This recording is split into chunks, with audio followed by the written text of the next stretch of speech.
U.S. President Donald Trump has explicitly linked the actions of Yemen's Houthi rebels to the group's main benefactor, Iran. He's warning Tehran that it would suffer the consequences for further attacks by the group. The comments by Trump on his Truth Social website further escalate his administration's new campaign of airstrikes targeting the rebels, which killed at least 53 people this weekend alone and appear poised to continue.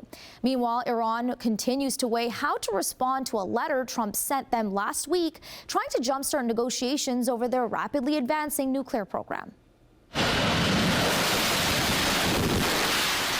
The United States carried out new strikes on Yemen today, the biggest U.S. military operation in the Middle East since President Donald Trump took office in January. The initial wave of strikes hit over 30 targets at multiple locations, degrading a variety of Houthi capabilities.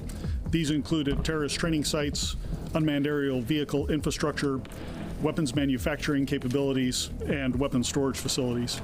It also included a number of command and control centers, including a terrorist compound where we know several senior Houthi unmanned aerial vehicle experts were located.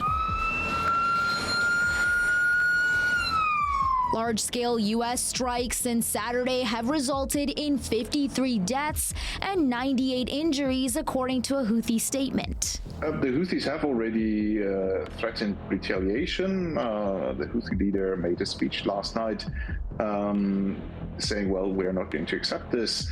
What I would expect is more attacks on U.S. warships. We have seen these before, so I think they will resume those. I think it's also likely that they will resume attacks against commercial ships. The U.S. strikes, which some say might continue for weeks, come as Washington ramps up sanctions and pressure on Iran while trying to bring it to the negotiating table over its nuclear program. The question is, what is the long-term plan?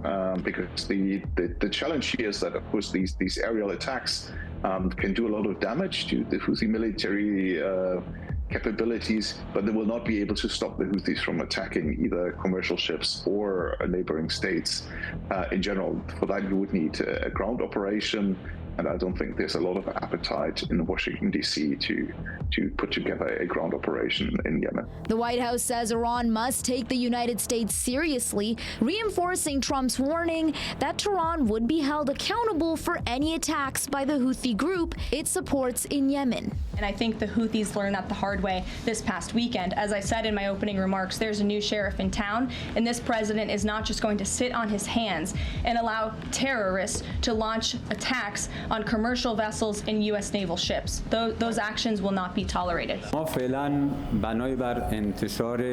Iran says it will respond to Trump's invitation to talks after proper scrutiny, accusing Washington of not matching actions with words.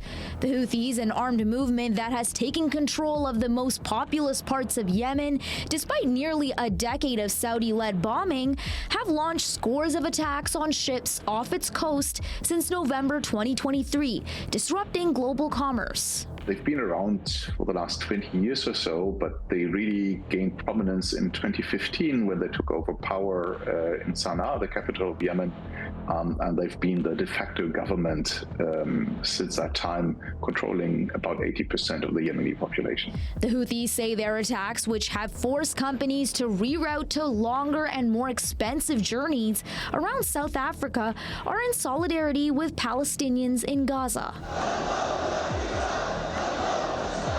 Meanwhile, today, crowds in Yemen chanted anti-U.S. and anti-Israel slogans as many took to the streets to protest in solidarity with Gaza.